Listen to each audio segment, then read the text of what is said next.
Okay. Welcome everybody to this UK Values Alliance quarterly meetup. And today we've got a fascinating few conversations about the application of values in UK society at a number of different levels. So first on a very personal level, then in society, and finally in organisations. So we're going to get straight into this, and I'm going to introduce Adrian Ashton, who has got an incredible application to hold himself and maybe ourselves to account to our personal values. And I won't introduce you, Adrian, you can do that yourself. And we're looking forward to hearing from you and also the brief conversation that's going to follow before we hand over to the next session. Thank you, Alan. So thank you those who are here today. And also then hello to everyone who's watching it later on, wherever and whenever you are. I've always found it hard to introduce myself because I get involved in all sorts of different things with universities, government programs, market traders, charities, business growth programs, and so on. So a few years ago, I started a little game, which was if I was at an event where I'd worked with someone in the past, I would ask them to introduce me, and whichever had the best introduction for me, that's the one I keep using until a better one comes along. So the way that I currently introduce myself on the basis of that game is as a tiger striped chaise lounge with hot pink flamingo cushions. So if you kind of want a sense of what that means in practice, then if you're bored one night, stick my name into a search engine and see what comes up. I don't know I will. but as Alan says, yeah, my kind of and I'm very kind of pleased to be invited to kind of share this, to kind of come and share some of my story and journey thinking about values with you today, because as been hinted at, it is perhaps a bit unusual.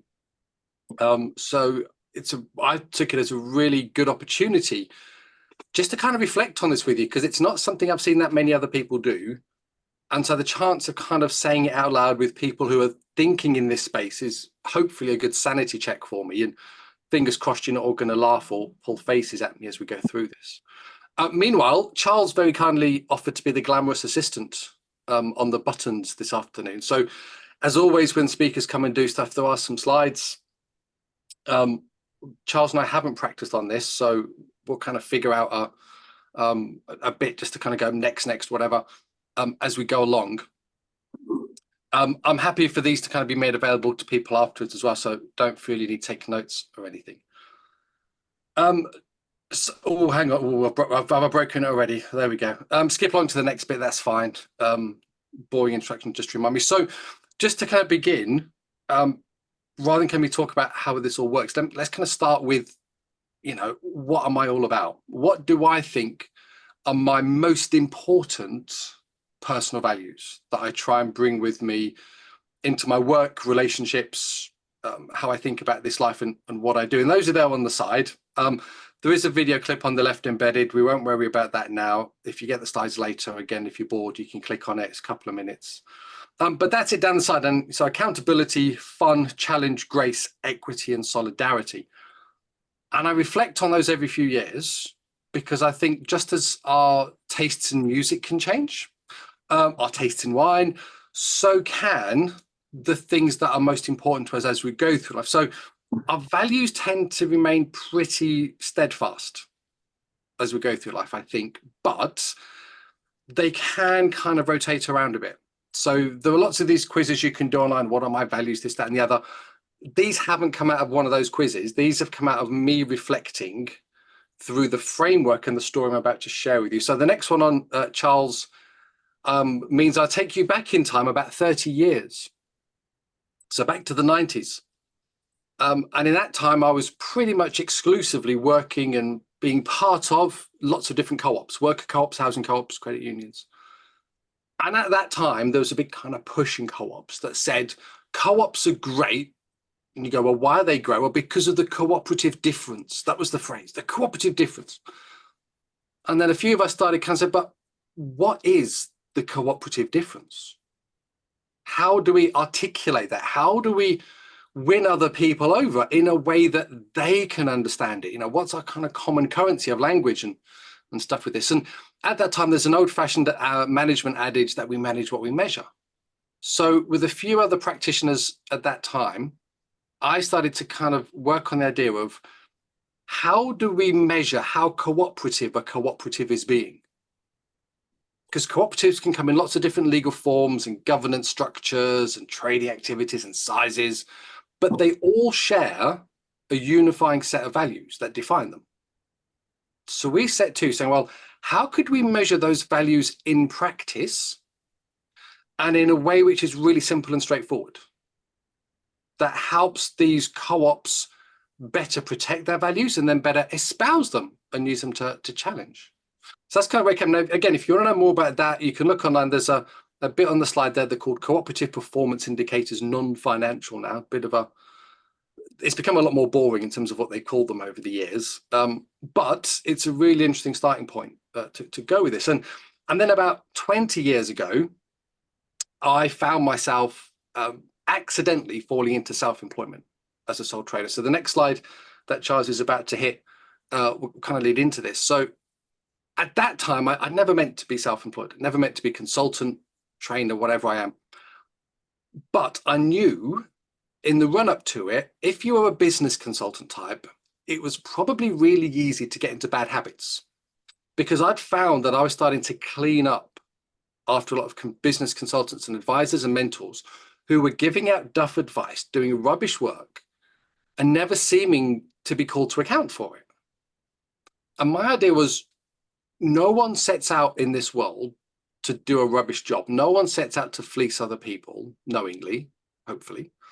So obviously they've picked up bad habits along the way. So my concern was, how do I accidentally, so obviously these people have become a bit of a duck along the way. How do I not fall into those bad habits? So my idea was, I need to hold myself accountable. But I'm a sole trader. I don't have a boss or a team of people around me. I share the water cooler every day. How do I do that? So I came up with the idea of, well, what if I do it publicly? What if I say, every year I'm going to commit to reporting on myself in a way openly available to anyone out there who can get online to do this with? And again, so I used that idea of the work I did with co-op sector in the years previously and said, okay, what information have I got now that's easy to pick up, that reflects practices that are manifestations of some of those values that are important to me? So the first year I did it, so I became self-employed in 2005. I wanted to wait at least a full year to get a full year's worth of information to make it meaningful. So the first one was 2006. And the first two numbers I did were on that screen that you can see there. Not very hard to generate, very easy to do, but have used those numbers every year since. And I put it out and I said, the idea being that it makes me, even if no one chases me up in it, the fact I've put it out there means that I'm more aware of them. When I make decisions now about, let's go and visit the family, or let's think about, we want to buy some new furniture for the house. I'm kind of thinking about these numbers now because they've become ingrained. They've become the prompts. How will those decisions about how I'm going to spend money or how I'm going to travel to visit my mum, how will that affect my numbers? Because those numbers are public. So I'm making myself publicly accountable. So it's driving those behaviors, it's embedding it. But the next slide as well, you'll see, I didn't just stick with 3 numbers. I've always tried to keep this thing evolving. So it's become quite big now. It's a lot of numbers. So just to kind of pause on one of those, 2018 is a key year in this framework. So 2006, when I started doing this, the Sustainable Global Development Goals from the United Nations did not exist. Okay, they weren't there. A few years after I started, the UN said, we think we've got this great idea for this framework of sustainable development goals. And so it kind of came out, and after a year or two, I thought, well, these are interesting, but how can I kind of integrate what I do into them? Because again, we want to be kind of, show solidarity, kind of want to join stuff up where I can. So I started to look at what the goals were, and I started to look at what I was already measuring in terms of my values and my practices, and I started to knit them together. So 2018 was that really interesting year that I started to do that. Now, coincidentally, the following year, the UN published guidance on how you can report against each of these global goals. which I'd started doing a year before. Coincidentally, I'm sure, when I looked at the 5 goals that I'd mapped myself against in terms of my values and how they were working out in practice, it was really spooky to kind of see them talking about the things and the practices that I was already doing. So I don't think it's the fact that they nicked it. If they did, I'm not bothered. I think it's this kind of idea of synchronicity happening, that sometimes we all have good ideas at the same time, separate to each other. And it's just the universe going, this is the affirmation point. You're all on the right lines because we've reached that tipping point together. So that's quite nice. And then there's a few more kind of updates in terms of what happened after 2019 on the slide. And again, just to pick up one of those points on the next slide that we talk about, because after 2020, we had this global pandemic. And we all went into free fall, we all went into panic mode. And again, this idea of my thought was, well, I have these values. If we say our values are important to us, they guide us, they form us. How are my values informing the way that I'm approaching my response to the pandemic? How I'm living, how I'm trying to work through my employment, doing that. So I started kind of thinking about, okay, so 2021, I started to also look at that idea of, because I've been capturing these numbers over time about my values, how far were they going above or below where I'd expect them to be because of the pandemic? So I can start to understand now, when there's a huge externality event, a huge crisis point, how far am I able to maintain my values in terms of working them through, and which values are going to be coming more under pressure? Because I've had that kind of data now, I've got that experience and reflection. That's on that. There's some pretty charts if you ever get bored that kind of track that through. So again, thinking about values under pressure, that's been a really interesting. So again, just to kind of go back to this point about the values and where they were. So that's kind of taking it through. So then just the last 2 slides are that prompt. The last slide, the one after that one, Charles, again, when they come out to you, just so you know what's on it. So every year that I've done these reports, I've put them all out available. They're not just on my website, they're in a shared a public shared drive in a Google folder. So you can get not just this year's, but all the previous years. So you can see how they've evolved over time. Every year that I do it, I do at least one blog post reflecting on some aspect of what they show and what I think they mean, and how I'm challenging myself through them and how I hope to challenge others through them. And interestingly, one of the things that's come out of this last year's cycling is thinking about AI. And maybe this is a topic for a future kind of quarterly kind of checking call. I'm thinking about what's the impact, the implication, the potential, the pitfalls about using AI in where I do my work around social impact and social value. But in values in general, I think there could be something really interesting about a future conversation and reflection about how do we kind of tap that potential of AI, not only in a values-driven way to keep it ethical, but to help us better understand and manifest and celebrate values.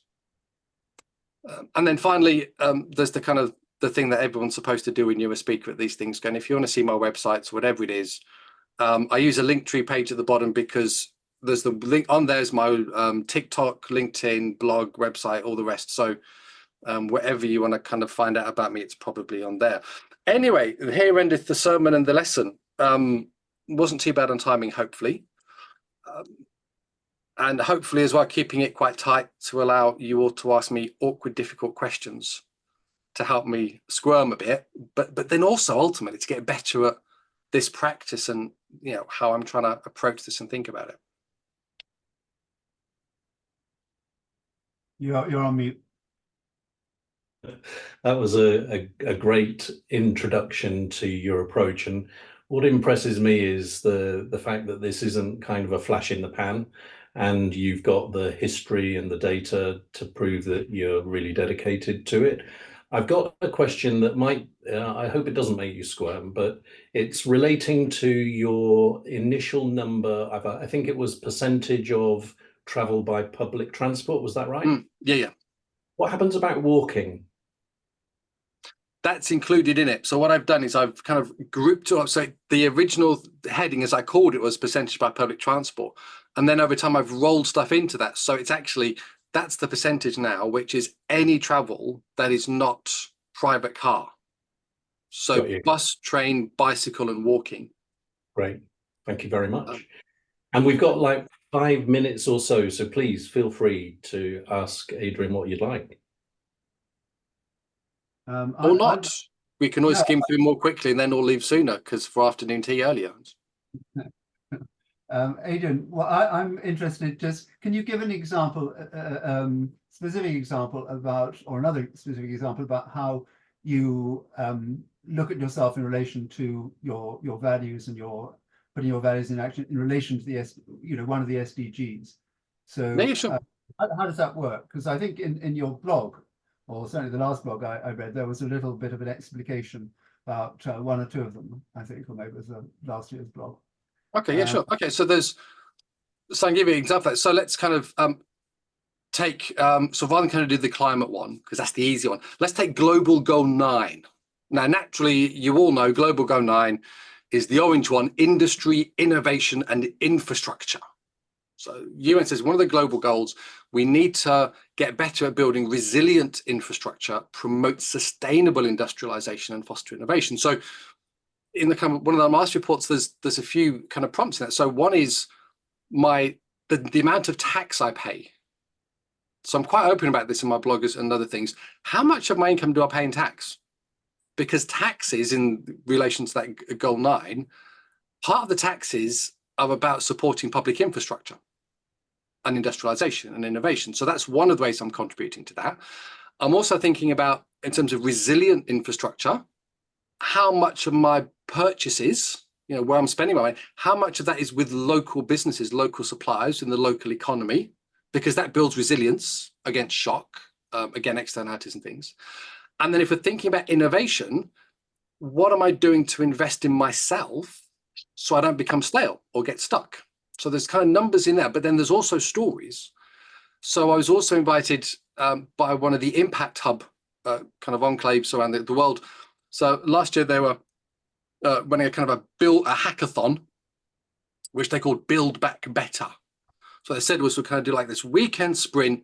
We're going to get people together to come up with loads of crazy, weird ideas about introducing new services, new projects, new businesses that can help economies and society build back better. And they invited me in to say, could I be an expert mentor in that pro bono to help contribute to that? So this idea of my framework that I built, it's not just numbers, there's stories in it as well to say, these are practices that I commit to. These are numbers that illustrate the practices. And then these are little bits of examples of where there've been standalone specific pieces of things that have happened that I've been invited to or I've instigated that are cascading that out further. And then to validate it, something I've also introduced recently are case studies.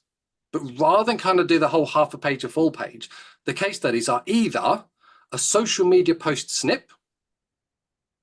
So if you saw anyone who's looked at my last kind of one of these impact reports will spot there's a social media snip from Values Alliance in there, hidden away somewhere, as a little Easter egg. But also 1 sentence feedback from clients, groups I've worked with, people who've known me. So rather than make it on thing, if you can't sum up that impact, what difference is this value making in how I've worked with you in the relationship in 1 sentence, it's not clear enough. So I'm always that kind of, how do you distill it down, just get it really kind of laser focused in. So there's that goal. And then I've kind of used it as an excuse to go off on a bit in a tangent, which means we've only probably got 90 seconds left now or something. I've got an idea to fill that actually, which is about, if people on this call are thinking, do you know what, that's such a good idea to hold myself to account to my values. What advice would you give them to make the first step? And what resources are available from yourself that might help them on their way? Okay, first step, start small.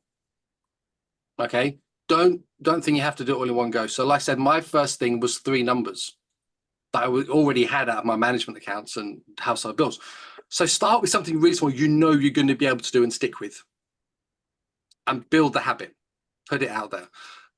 In terms of resources and things available, just strip all mine. The links are on the slide deck you'll get afterwards. Where I've done benchmarking in my reports, I put the links to it. I showed the workings out in there with the footnotes in the back as well. So it's all there in the interest of openness and transparency. But I'm also very happy if people, once you've had a sniff around and you've had a think and you go, oh, we want to kind of have a chat about this, I'm always happy to offer to have a chat with people, no kind of obligation or charge. Bear in mind, I have to prioritize things that will pay the rent. But apart from that, you know, I'm quite flexible about lunchtimes, evenings, weekends, in terms of time zones to help make that kind of get it. Because again, it helps me reflect on this as well, to help me kind of get understanding it better for myself. And ultimately, by sharing it together, we make it better for everyone else in some way. Well, what a brilliant sentiment to kick us off in this session. So, Adrian, thank you so much for starting off really narrow, if I can describe it as that, on a very personal basis. And now for the next session, Neil is going to take us really wide and look at society as a whole through the lens of our political system. Well, thank you very much, Alan, for that. And also, Adrian, I'm thinking about how much accountability I have in my life and holding myself accountable for the values. And that's probably going to be with me for the rest of the day, if not my life. So thank you for that. Apologies if I feel a bit croaky. It's because I have COVID at the moment. And I'm just getting on with it, so no worries on that. Now, what Alan said is from a sort of more micro lens. We are, for this part, going to throw things open a bit more widely. And today, there are various lenses, really, that we're applying. Adrian's, I think, we would regard as a sort of a personal lens linked to values, looking at values at a very individual level. And in this second part, we were trying to create a conversation or craft a conversation around looking at values from a public perspective.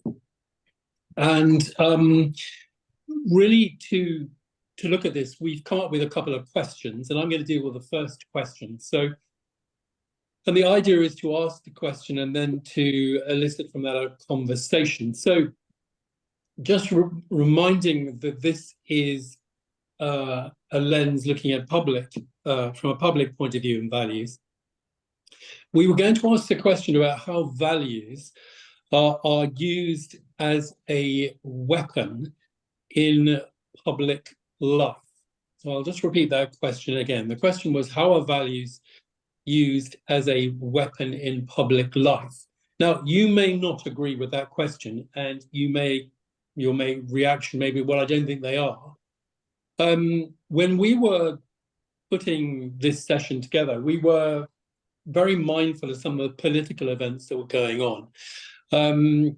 Specifically, I think it was the day after Rishi Sunak had been shamed for not staying the extra day for the remembrance celebrations around D-Day. And what struck us there, just with that one example, was how, without the values being named that he had broken, he was being implicitly shamed for a set of unqualified values. But it felt that values in the public arena were being used in a negative way. When we tried to pick this apart more broadly, I think there was a general feeling that from a public perspective, values do tend to be used more negatively than positively. And this may be because we know that bad news gets people's attention more readily than good news. But we felt it was quite an interesting question to bring for discussion today as we go through in the whole programme looking at values from a different perspective. So I wondered, based on that question, whether I could open it up for anyone who has thoughts in relation to the topic as I've described it rather. And just while you're thinking, I'd just let you know that Neil's going to be a very strict timekeeper because we've got a certain amount of time for each question. Don't hold it against him. Thanks. When you say use negatively, is holding someone to account to to live a value. I mean, he also was arguably not doing his job, which was to represent the country at an international event. But do you think it's negative to hold someone to account who is not living a value, at least from one's perspective? Well, I think it's interesting that the value is never specified, Ruth. It's just that there's a sort of booing mob. Using that example, there are many, many other examples, not just within the political life. But it was the general point about how we felt about negative values being used in the negative sense, rather than how we might be able to influence them to be more associated with positive aspects. I just wonder whether values have been sabotaged for the reason, in the example that I've given. I'm just struggling with the concept of the values being used in a negative sense in the way that you're explaining it. Neil, do you mean that that values are being used more to attack people? Is that what you're trying to say? So. Attack people without specifically saying what values that have been breached, if you like, to put it like that. Just right, okay. They're sort of being weaponized in the public arena in this. It's the value shaming, isn't it? I guess, which is the case. I'm still not sure I'm with you, because I mean, isn't that also a function of the fact that we have a political class that doesn't seem to value things that you would expect them to be valuing? So Rishi, for example, put his personal political survival ahead of his responsibilities as prime minister. So is it negative to say that, is it negative to call that out? I don't think so. I think it could be both, Ruth. And I can't remember if you were on the call when Emma Ramsey presented recently, but I remember she gave an example of a client who, one of the client's values was, client organization's values was courage. And one of the senior directors justified their dismissal of an employee as the courageous thing to do. And she made the point to that client that that was absolute rubbish, and the courageous thing to do would be to have the real conversation, and quoted that as an example of weaponizing values. So there's another example, if that helps. Okay, well, so to me, that example makes sense, because that's using a value to rationalize your behavior. But I don't think calling out, and I know we're just using Rishi Sunak's behavior on D-Day as an example, but calling out somebody who is in fact not living their values and not using, he wasn't trying to, I understand Emma's, and I think, yes, people do sometimes use a value to rationalize their behavior, but that's the flip side of us saying, this person isn't living civic values or whatever, and pointing that out. I don't think that's weaponizing values. Depends on the intention, doesn't it, really, Ruth? I think, and I think, as you say, we're not really wanting to argue about the specifics of this particular case, but using that particular case, we don't really know what the intentions. Sorry, not of Rishi Sunak. We don't know his intentions, but we don't actually know the intentions of the people who are actually calling him out. So some of them maybe, as you say, just public spiritedly pointing out that he wasn't showing the value of whatever the values around attending remembrance ceremonies are, which are to do with, I suppose, patriotism, loyalty, respect for the servicemen that died, and so on. But were they motivated by something a little bit more, personal? I mean, is a Labour politician calling it out because it's an election thing? Or Angela Rayner, maybe she's flipped her or sold some property. So what, you might think that's her business, but So, but people attack her, and there's a sort of, I know there is a sense that they're attacking the, saying you live by profess a set of values which you're not living by. So Yeah, except that she hadn't actually done anything wrong, according to the police twice. So- I guess my problem, Charles, is that you're not living values. Just and ignore the fact she's not done anything wrong. Anyway. But Charles, are you saying that if let's say if it's in my best interest, or if it's potentially in my best interest to say that somebody hasn't lived a value or hasn't behaved appropriately, then that's that you can't call it out because it's also self-interest. I mean, No one's saying that's a question of degree, isn't it? And really, as I say, the motivations of people doing it. I don't know your motivation. You don't know my motivation. We don't know Rishi Sunak's motivation. I mean, it's really always. I think the observation is just to. There's ways in which people can, as we just agreed in the case of Emma Ansley posited, of which you knew, that there are cases where people do use values as a cover, let's say, for making political points, or as a cover for excusing rather shabby behavior to other people in that example. But it doesn't mean to say they might not be correct in what they're saying. It's just the motivation might be. I'm just putting my point of view. And I think, Charles, we've got 3 questions to go through. Does anyone want a final say? Because I'm conscious of time. Christopher has his hands up. Has had his hand up for quite a while.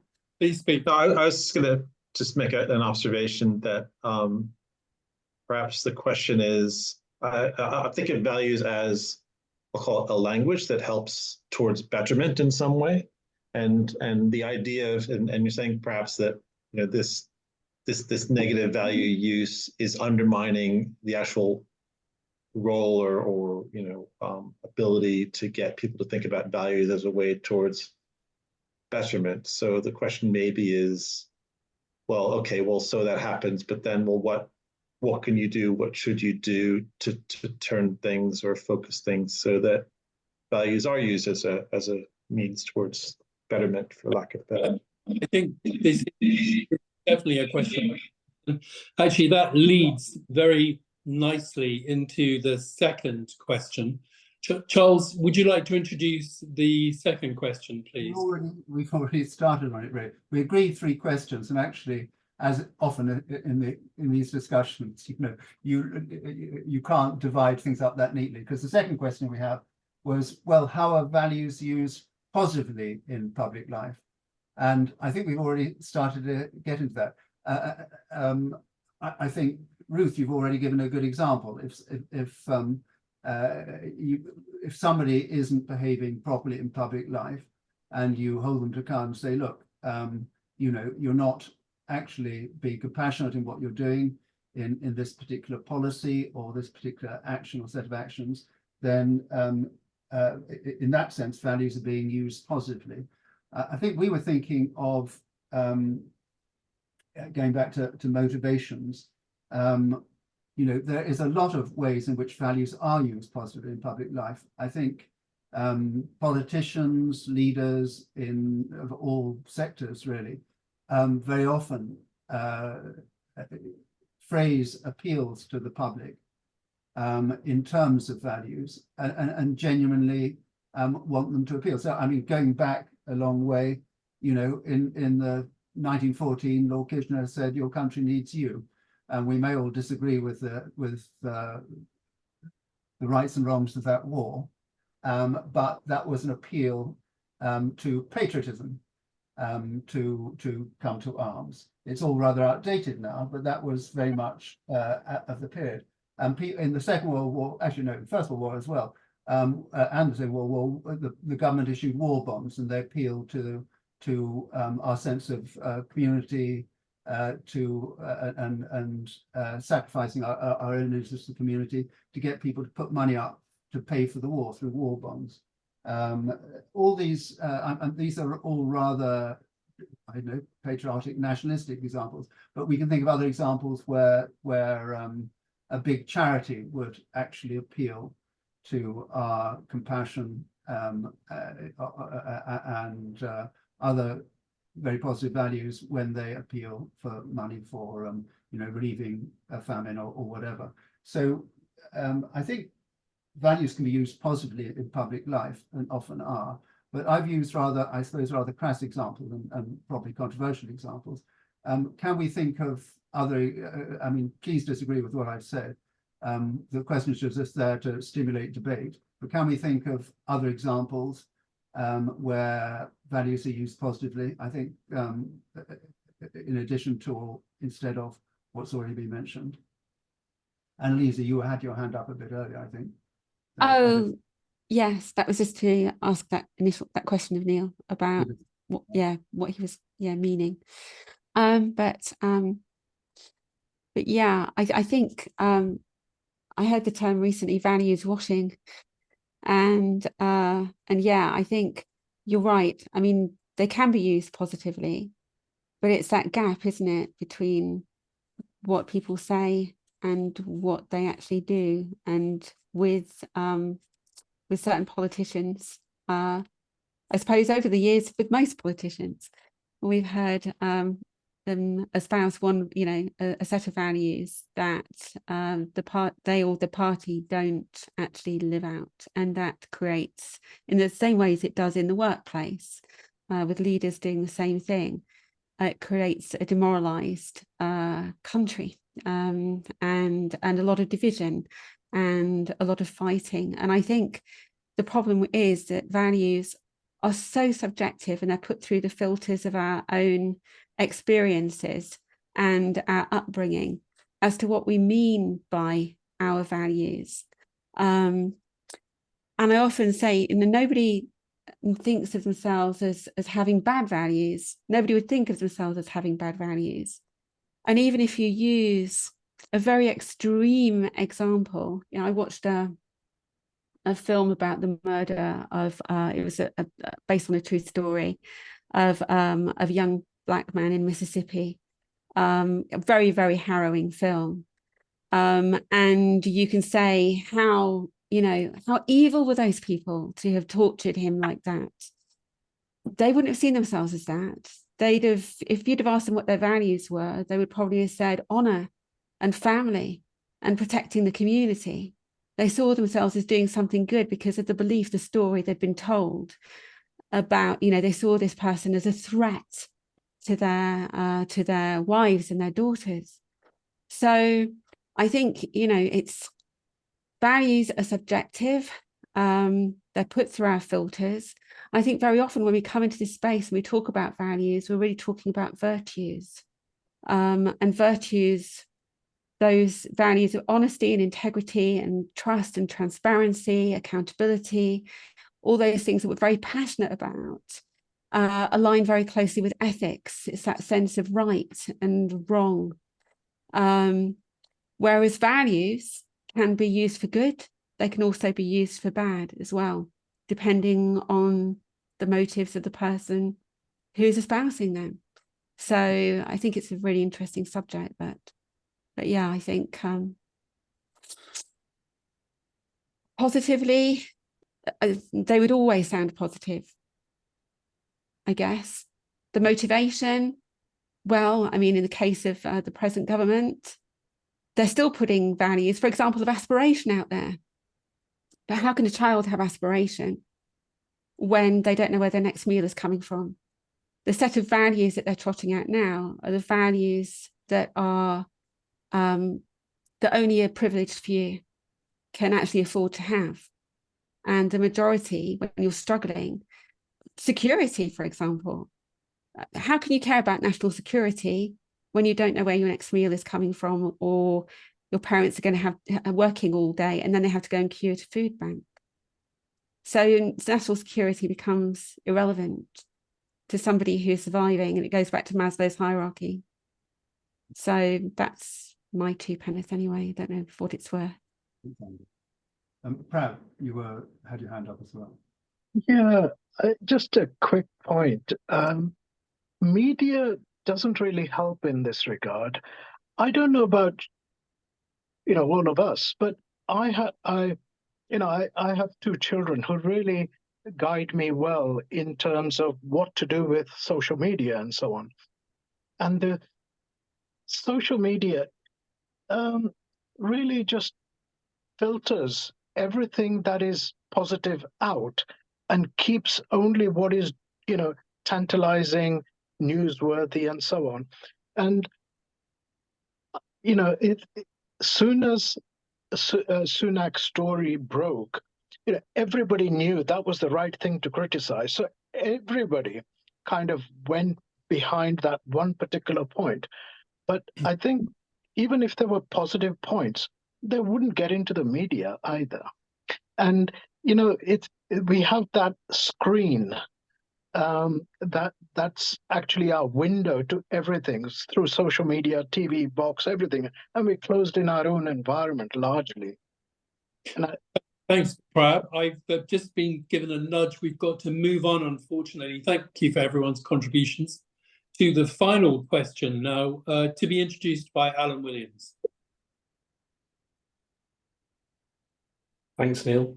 And we've touched on this already. Ruth, you touched on this right at the beginning of the conversation, and it is this: how can values be used to hold people in power to account? So I'm really interested to hear people's views on this. I mean, I think we have a fundamental problem, which is that, as Annalisa said, there's been so much hypocrisy in public life over the last, say, 10 years and through the pandemic, and behavior, saying one thing and doing another, that I think a lot of people, and it's also reinforced by the fact that one's social media is all sort of biased in one direction. But I think that is the crisis, and we have to be able to hold people to account, and values are a very good way of doing that. And that's why I was a bit, I don't know, upset is maybe too strong a word, but at the first question, because to me, it's so important to be able to hold people to account based on values, because trying to do it based on rules and law is a blunt instrument, and it takes forever, and it's generally ineffective.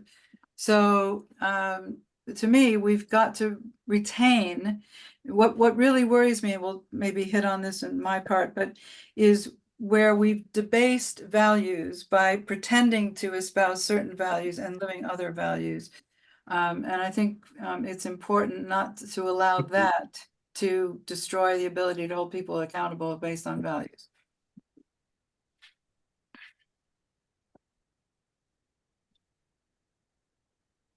I agree with that accountability point, that's important. And perhaps there's a question of, okay, you can call out a value, but as was said, lots of people can justify their values as actually good things. And it's not until you get into the weeds that you understand what's going on. So it's not just so it is accountability, but how do we do that?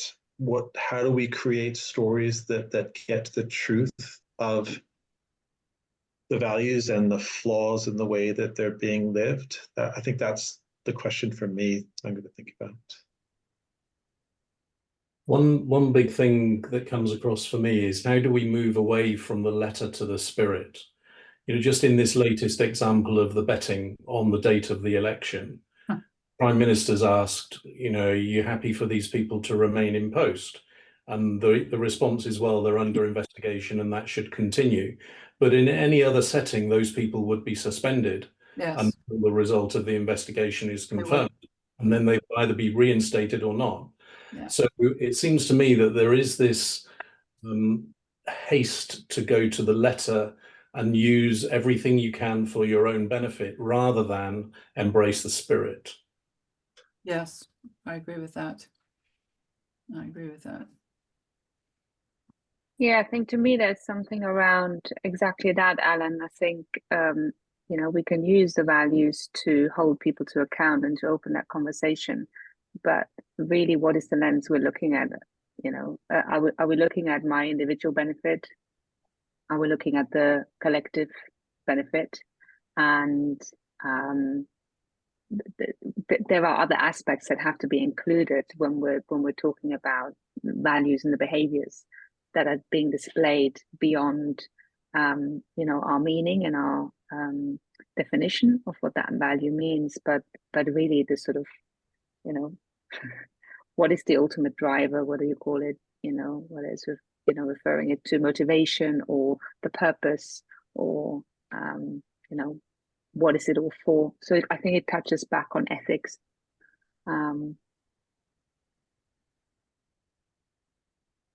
Yeah, I think it's interesting as well. We talk a lot about national values, and I know that the Barrett Value Centre did a survey. I think the last one was it in 2012. Was that the last big one that they did? Yeah, it was a long time ago. Yeah, it was about It'd kind of be interesting, I think, to run that survey today and find out what our national values are, because we talk about it, but I never hear people actually defining them. And I would have said that, those British values were values of honour and fairness and fair play, and respect, it's not cricket, old boy, kind of thing, that sort of, if you were doing something and not playing by the rules. They all seem to have been trashed now, those values, like trampled underfoot. So are they still there under the surface? Do we still care about those values as a country, or is it a completely different set of values now? And how have those been shaped by the stories that we've been told by the politicians? And even now, as we run out into the next couple, the last couple of weeks of the election, there'll be stories being put out there that are so untrue, that are pointing the finger at others. And that's very scary, because that's also shaping the story of our country and our values. Yeah. This is a very interesting topic, and I must say, I'm of the opinion that we get the politicians we vote for, and it actually reflects what our values are as well. The media really pillories them, and I think very few people get to the top, and they get to the top because of their specific traits, which may not be value oriented. But I just wonder, in this election coming up, are we personally going to vote for the candidate that we think holds the best value? Because ultimately, we're going to say, where is our vote going to be counted? And it's going to be the least worst option in many instances.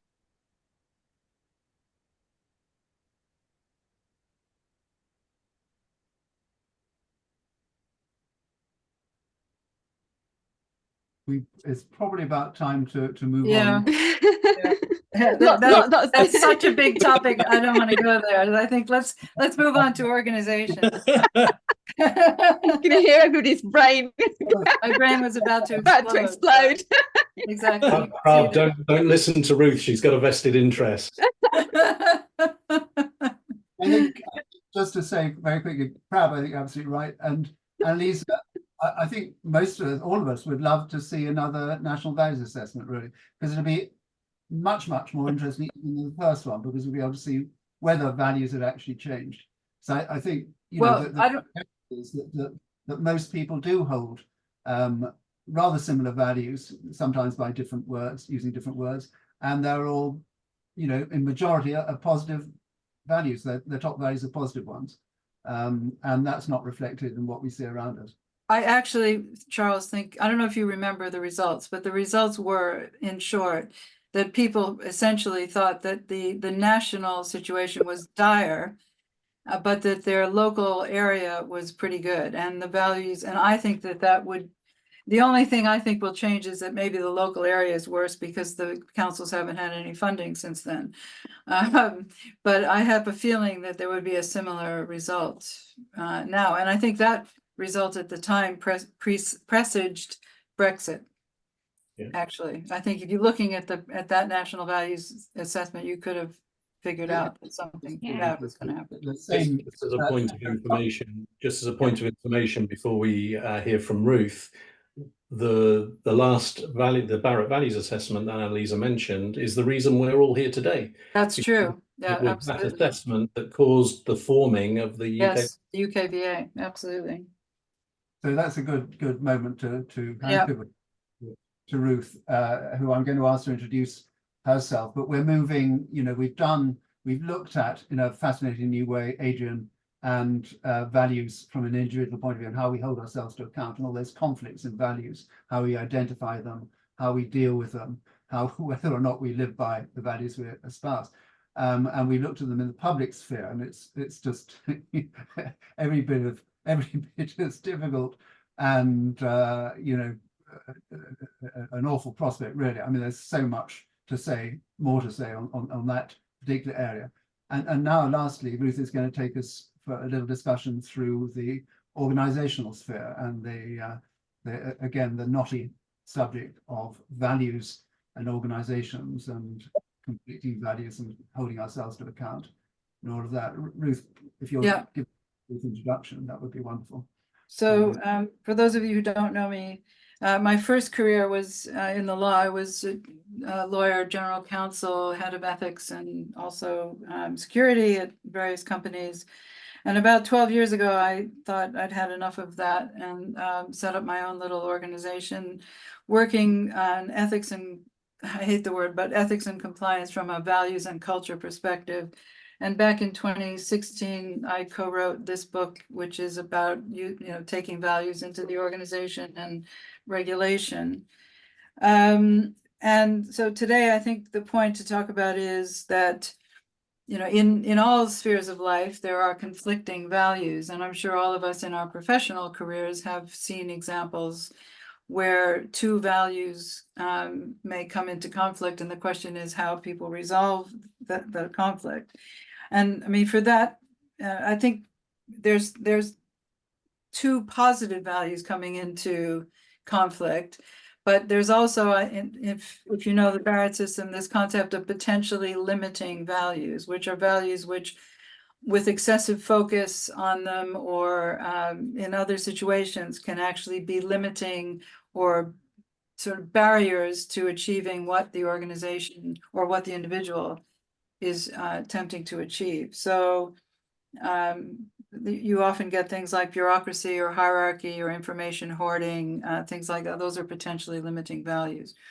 But I guess what I'd like to hear, I'll give one example of a conflicting values that you often find in organizations. And those are the conflict between loyalty and honesty, where people feel loyal to a friend who may have behaved unethically. But they're torn between do they say something about this to the friend or to the organization because they feel they need to be honest, or do they say nothing because they feel they need to be loyal? And often that is the beginning of a slippery slope down which people go. And then they end up in a way complicit in whatever the original unethical behavior was. So I'd be interested if you have any other two values that you see often in conflict in organizations. Well, Ruth, I can give an example of the ones that you've just given, actually, a practical example. So I was employed in an organization and we had an annual review process. And then there was a bell curve of gradings that determined your pay rise. And I was responsible for grading a particular guy. And one of my peers, so we were both directors in the function of this company, said, could you please downgrade him by 1 grade so that my bell curve is sorted out and I can give the people that I want to the pay rise that I want to give them? And I said, I was very close with him. But I said, I'm really surprised that you're asking me to do that. How can I possibly change the grade that I awarded him and told him that I'd given him to suit your bell curve? And he said, because this is the way that it has to be sorted out. So I said, well, you need to find another way. Ask me, because I'm not going to be changing that grade. So there was an example where I felt extreme pressure. We didn't get on thereafter, but it was a price worth paying. Yeah, I think that's a common, particularly in organizations that have, you know, the bottom 10% out, or all of this kind of stuff with their performance management. That's, I think leaders can often get into that kind of a conflict. And it's a systemic problem, really, but it's results in a conflict of values. And any other, that's a great example. Other, Christopher, do you have any examples like in organization? What comes to mind is transparency and accountability. That, you know, they're set up as values. Moment, raise your hand and say something that is true. You're a target. So it's that, you know, you're supposed to be accountable. That you know, that you speak up if there's a problem. Yeah, but once you do, as I've experienced, it's not a nice path to be on. And people are listening anyway. Even if you're not in trouble, no one's listening anyway, because they just want everything to go away and be all right. Yeah. I mean, I that's think, yeah, go ahead. Sorry, go ahead. Oh, sorry, Ruth. No, go on. No, go ahead. Yeah. Okay, I was going to say honesty and integrity versus security. That might lead on to what Christopher was saying. You see something, or somebody sees something that is wrong, but they fear for the reprisal. So there's that personal security. How's that going to affect me, my family, my income, versus challenging it and calling it out? That's a conflict, a common problem. I mean, that it might be useful then to say, let's use that in the context of the post office disaster, and ask ourselves, you know, to what extent could that conflict have motivated the individuals in the leadership of the post office to, knowing that the Horizon system was full of glitches, to still go ahead and prosecute innocent people, or potentially innocent people, at least at the time? Were they so worried about their jobs? Do we think that in their case, you know, is that a possible explanation for what happened? I don't think at the top. I don't think you could justify that with the people at the top. I think they would, in theory, we don't know what their situations are, but be relatively secure and comfortable enough to be able to be, you know, to actually admit to the fault. I think that was loyalty to the brand, to a fault, if you like. Is that what? So then I guess the question is, what other potentially limiting values could have led to that behavior? Or was it that they were just thoroughly dishonest, unethical people? I think that sorry, Alan, you've had your hand up before. Thanks, Charles. Just the point to Annalisa, really, that I'm not so sure that's right, that they were in a position where they were comfortable or whatever, because if somebody has a large bonus at risk, if they take one course of action, there are lots of people that won't take the right course of action, even though they might be wealthy already. Yeah, but that doesn't exactly. You said it, even though they might be wealthy already. So that points to then greed, then, doesn't it? And as Ruth said, are they just unethical, you know, people who don't have any a moral compass? Yeah. I think you're both right. I mean, I think there's a whole mixture of motives there, wasn't there? And so the values, the possibly limiting values were certainly, you know, a number of them. Not just loyalty to one's colleagues, also personal greed maybe, but also fear that one would lose one's job position and everything else. So that's the value of security, I guess. And over all of it, which people don't seem to be mentioning all that much from what I followed of the Post Office inquiry, that there loomed the issue of, while all this was going on, certainly the first half of it, the wrongdoing was happening as opposed to and the cover-up had already started, that we were going up to the privatization of the Post Office, which happened in, I think, 2012, 2013.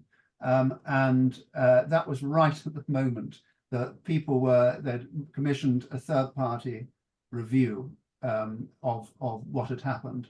And that was the point at which they suppressed that third-party review and said, look, we don't need you anymore, we'll finish this review internally, and no criticism was ever heard after that.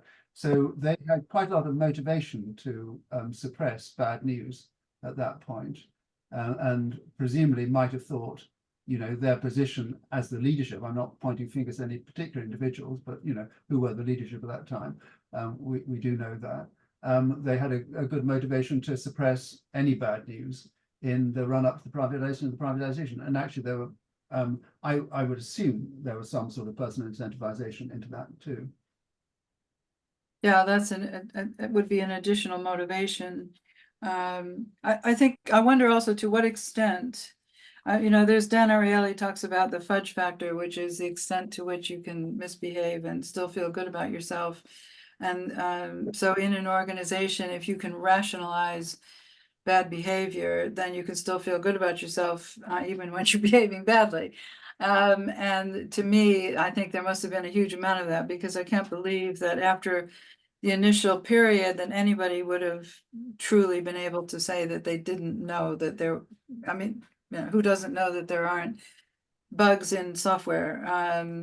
But they must have had to continue to essentially lie to themselves in order to continue feeling good about themselves. And there would have been a certain point when they would have had to weigh the cost of sort of coming clean and suffering the consequences of saying what they've been doing, with the hope that if they just kept their mouth shut, nobody would eventually notice, which was pretty silly. But I suppose that's potentially, but what? So I guess the next question is, how do you? Because we're always going to have these conflicts.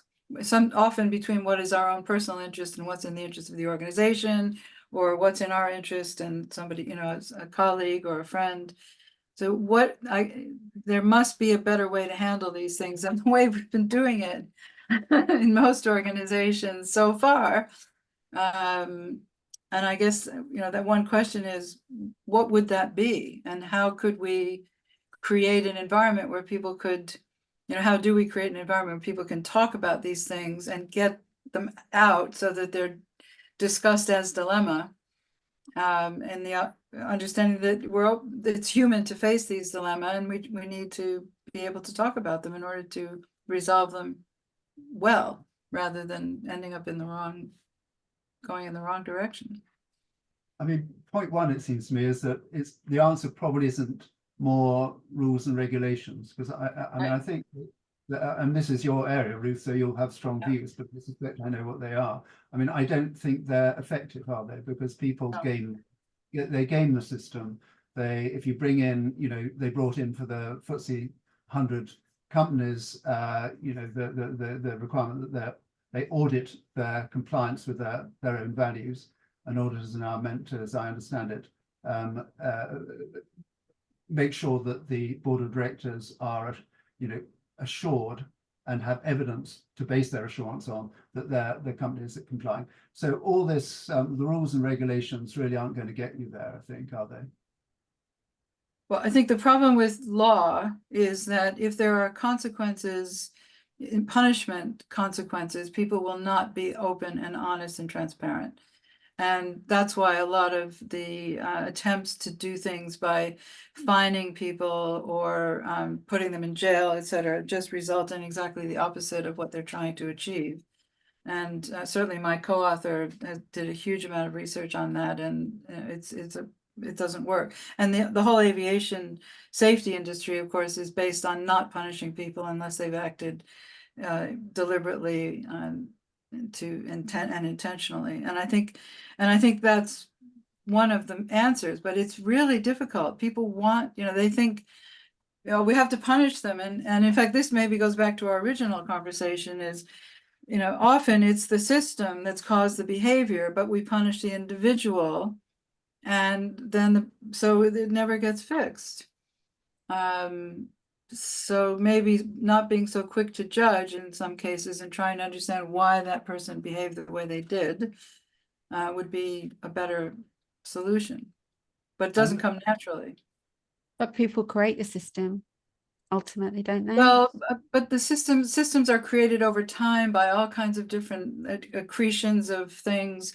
It's rare that a system has been created deliberately and consciously. It usually ends up being a mishmash of all kinds of external as well as internal influences that have, and sometimes things are done in a particular way because of something that finished 10 years ago, but we're still doing it that way because nobody really knows even why we started. So, but I think the problem is we don't look at our systems and do root cause analysis often enough and then make changes appropriately having done that. Alan, It'd be interesting. Sorry, go on. Go ahead and finish, Annalisa. Oh, right. Okay. Sorry. I was just going to make the point about psychological profiling and whether that would work when it comes to hiring CEOs. Because I mean, they do a lot of it with people on the ground, when they're hiring, they'll put people through psychometric tests, psychological profiling. No, you're shaking your head, Ruth. Because I mean, so much is riding on these companies. But these tests are all flawed. I mean, right. Yes, I think obviously one has to, personally, I believe, maybe I'm naive, but I think that values are the best way to screen out and not hire the wrong people. But that means that first of all, you have to know what the values of the organization truly are and how to live them and what you're looking for. And then you have to ask people when you're interviewing them, and you have to have a wide variety of people interviewing them, how they live their values. I just think psychological profiling is a blunt instrument and is often a negative. They say that there's a higher percentage of psychopaths among CEOs, and that is possibly true, but I actually think that what happens in part is that people don't tell CEOs what they really think. And so CEOs often don't have a very good picture, and they also think that they're, the sun shines out of their, because everybody's been telling you how wonderful they are for the last whatever period. So, but that's very interesting because one of the updates I got from the post office inquiry is when Alice Perkins, who is Paula Vennell's boss, was asked about her, and she said the consensus was that nobody thought Paula Vennell's was doing a great job, and that the only opinions she put forward that were the opinions which clearly could be attributed to other people within the post office. And so in that instance, they were aware, or it appears they were aware, that there was a growing body of evidence that she just wasn't up to the job. Right, and exactly. As their superiors, they took no specific action. And I think it was the year after that she got her damehood from the United Kingdom government. So that continues to be probably, Ruth, the richest case study we'll have for the next decade. Yeah, well, there are other ones, but I agree with that. I think, not managing poor performance is one of the biggest issues that we have in organizations. If people get promoted based on things that are insubstantial or in spite of behaviors that are not acceptable, because people are afraid to challenge them. And I can tell you, because having spent 30 years in corporate life and being a relatively outspoken person, as you can imagine, that it's very difficult to tell people to actually, be honest and not lose your job. And I think, but I do think that's slightly changing because we're beginning to understand that that's a problem for organizations. But somebody earlier said people don't want to know. I think that's often the case. However, the problem is with somebody like that is the chickens always come home to roost, but it doesn't. It takes a while. I mean, I've worked in the past with an organization where the CEO is clearly a psychopath, basically, or certainly a narcissist. And the carnage in that organization that occurred before he actually was told to leave on other people is tragic. But it was obvious way back, but nobody did anything about it because he was intelligent and whatever.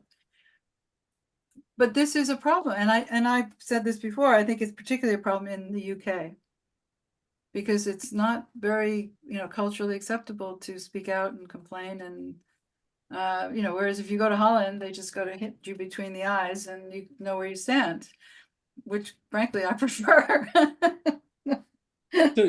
So Ruth, based on all of your experience, what is there a type of system that you can install within an organization that can prevent some of the examples you put forward Yes. from occurring? What's the organization? What does an organization do then, given what you've just said about the UK specifically? I think an organization, first of all, does really have to have competent leaders, and that's part of the problem. Is that people get into leadership positions and they're expected to know how to lead without proper training, coaching, whatever. We have this idea that leadership is an amateur sport, and frankly, it isn't. So I think an organization has to have competent, secure, grounded leaders whose egos aren't driving the ship. And then if they understand, I mean, if you come in an industry where safety is really important, those organizations are generally better, not always. BP was not very good at this, but they're generally better because they understand just how important it is for every little thing that is going wrong to come out before it becomes a major issue. And as a result, there's a huge amount of effort put into getting people to speak up when they screw up. And when you do that, people respond. I mean, my last organization was like that, and it was a joy to work in compared to other places that I had worked. Because people could say, this happened and that person did this, and all together, look what happened. And the answer was, fine, what are you going to do about it?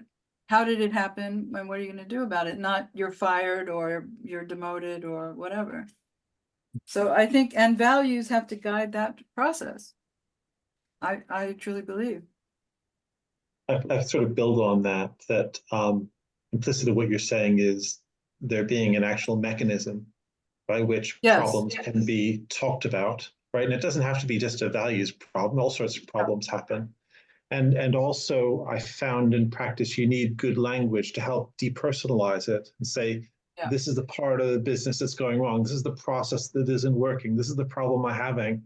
So you find ways that not only you don't demonize it, but you have better language that helps people understand the impact.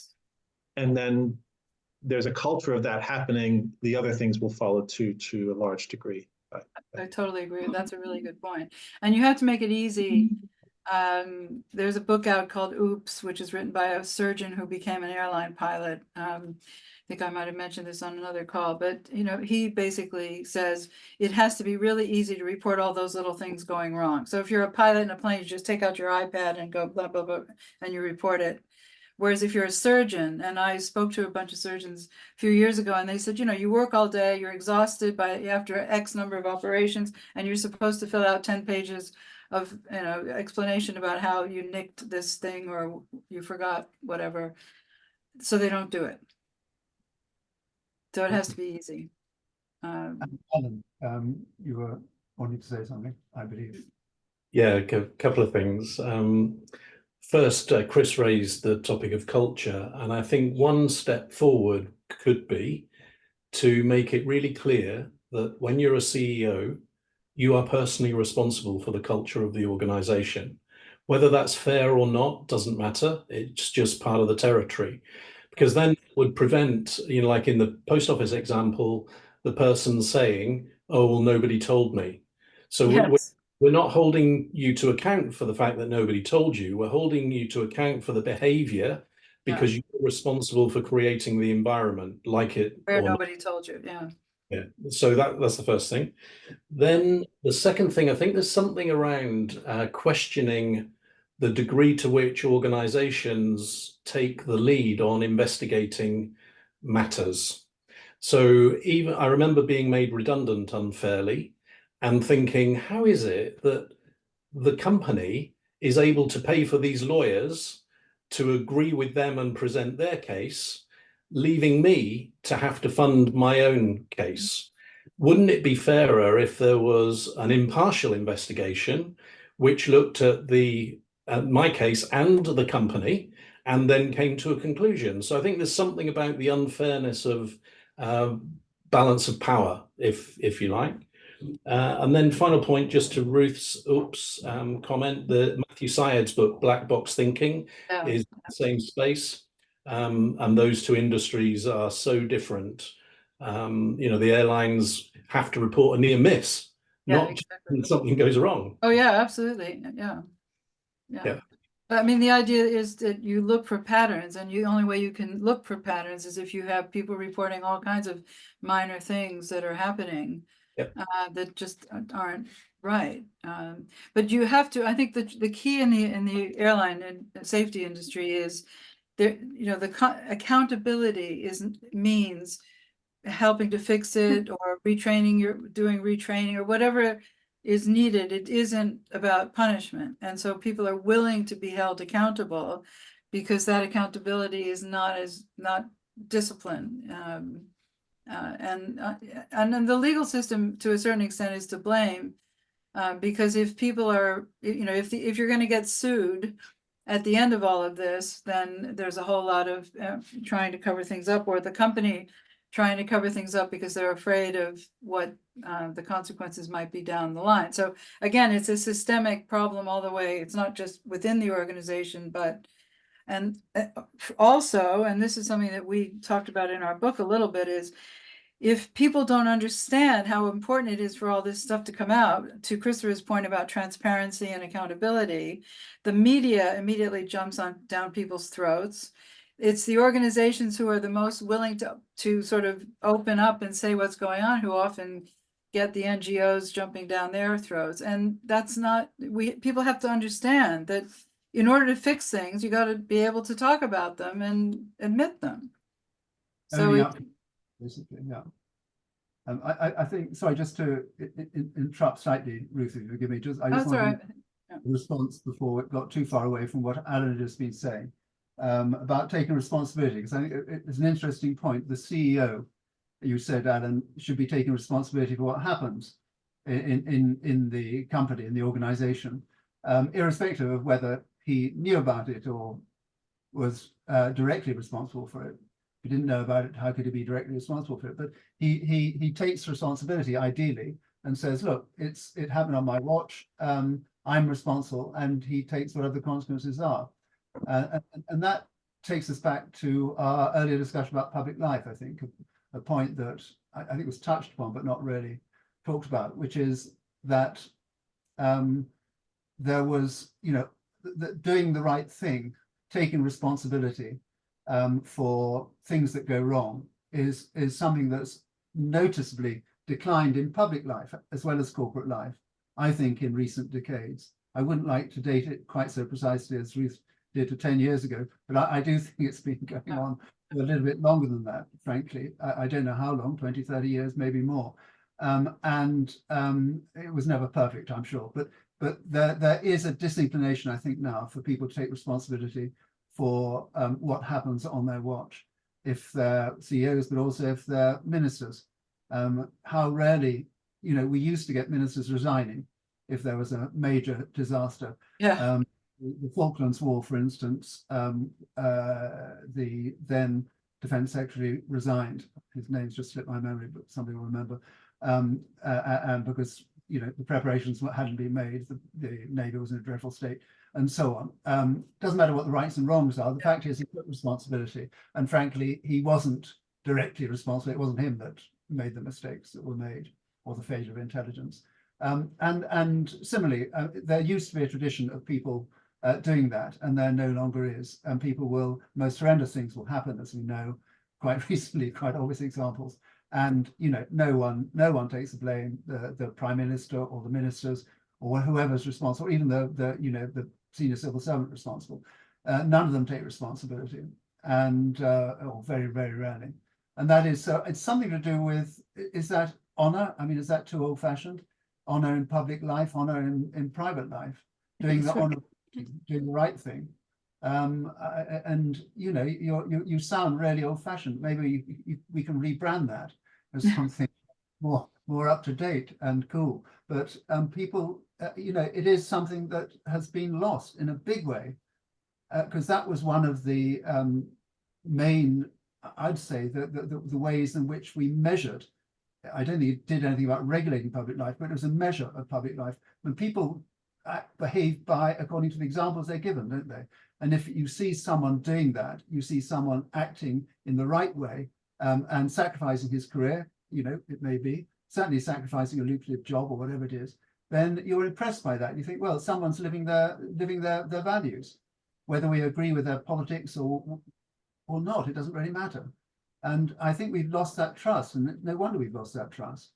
But it's pernicious, isn't it, the loss of trust? Because then we behave, we're inclined to behave less well because of it, and that's a vicious circle. I think, yeah, I mean, it's really interesting. So it's a rich discussion. The approach that I'm trying to take now is values in protecting the health and wellness of the organisation, from the workforce through to the reputation. It's the health of the brand, the health of the business, the health of the people who are working within it. And to get away, as we're all trying to do, we all talk about values not being a marketing exercise, but to really put the emphasis on health and wellness. And going back to what I was talking about virtues, and I think the virtues and values, to me, it's kind of like it's a bit of a layer cake. So the approach that I'm trying to take, or would take, I've got a chance to take it, would be to actually slide under the values. Because I think of the values as representing the spirit of the organisation, the culture, the personality, the vision of the organisation, where the organisation is wanting to go. And they're very different to those values that we're talking about trust and truth, integrity, transparency, accountability, kindness, compassion, empathy. These to me are non-negotiables, that these need to be kind of, slid under. These are the foundation stones of the organization and should represent the flavor of every organization, because these are the cornerstones, the foundation stones that are going to protect the organization ultimately from losing its reputation, from the threat of litigation, from toxic behavior, and ultimately reduce the costs to the organization in conflict management, in litigation, etc., etc. So the health of the organization is maintained. And I think, therefore, it comes down to education. And it comes down to going into the workplaces and educating them on the impact that not respecting these values, infringing these values, and breaking these values has on everybody within the organisation. So even the person that would, seek to further themselves through office politics, through taking credit for others' work, through bullying, etc., would see that ultimately they're actually also going to lose out through inflicting that behavior, that they're not going to win, they're going to lose. So I think when we go in and do the values exercise, for me, it's about, well, actually, let's look at this first layer and get that in place first of all, because you're building your business on these values, you're building your reputation on these values, you're building your culture on these values. Then let's revisit the values of the organization and see how actually these foundational values can support these values that represent the spirit, these cultural values or visionary values of the organisation. It's the answer is values, as we probably are all bound to say, rightly so in all our view, and values producing the right culture. I think, Chris, you summed it up very nicely in a comment you made in the chat. It's a matter of culture, led from the top, and that must be based on consciousness of values and awareness of values and practice of values. I think it shows that you were devilishly clever in the way you structured this meeting, because what I come away with is the fact that all of these three layers are interwoven, and when one of them breaks down, it affects the others. And I think that it is unfortunate, but that the public arena has broken down. Whenever that started, you know, some people would say it started with Thatcher. Some people would say something else. The point is, it has happened that values in public life, whether it's in this country or in the US or in many other places, have suffered. People who go into politics, there's more, maybe it's just more naked because there's always been corruption, let's face it, but there seems to be more people out for themselves rather than going into public service because they want to serve the community. And the point is, then you have organizations that are made up of people who have really bad role models from the public sphere and whose personal values may have been affected by the fact that there's a bunch of scoundrels running the country. I mean, I'm not exaggerating, but you know what I mean. And so really, it has to be on all levels that we're trying to, you know, really turn things around. I think we're in our sort of final stage, I think, because we're about to wrap up. And we're having, but I think we've sort of given our takeaways, or at least Ruth has and Lisa Yes. has. Anyone else got a quick takeaway before we wrap up finally? Very quick. Chris, I've read out. That can serve, and a very good one too. Alan, yeah.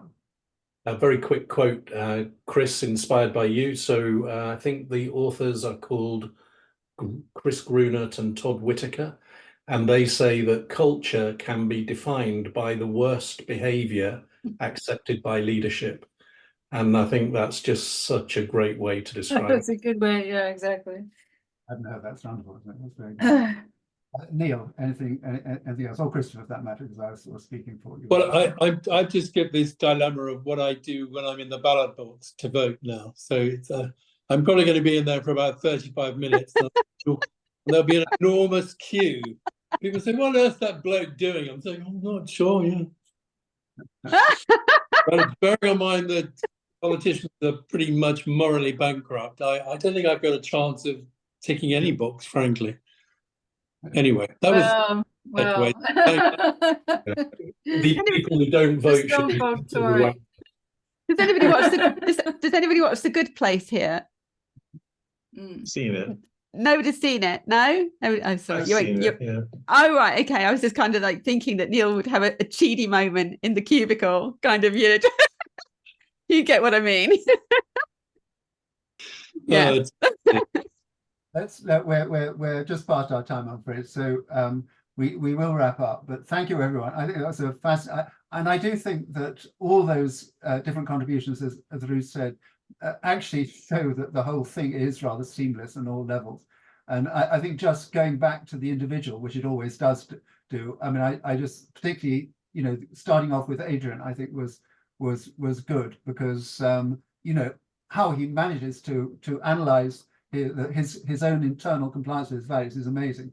And I'm not quite sure whether one can live up to that, but something like that, a modified, maybe simpler version, is absolutely the only way forward, isn't it, really? We all need to be more aware of our values and live them. So thank you all very much. A final part, as traditional for the UK Values Alliance, it falls to me to make it.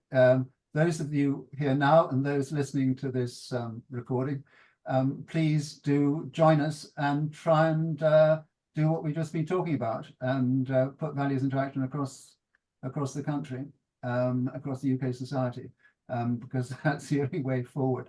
to avoid these horrors.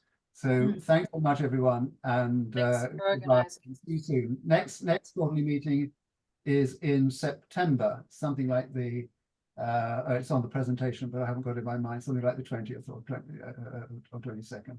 So we'll see you in. But Charles, we've got a walk coming up, haven't we? We've got a walk. Yes, we should mention the walk. Please come if you're in or around London. Annalise, you're a little bit away, I know, and Chris too. You sent a representative last time. We had one last year who enjoyed it greatly. So do come on the 5th of July. We're having a values walk in central London. And you're all extremely welcome. It'll be great fun like it was, and very uplifting, and you know, wonderful chat afterwards as well, as we deconstructed it and chatted generally. So thanks very much. Come along. Thank you.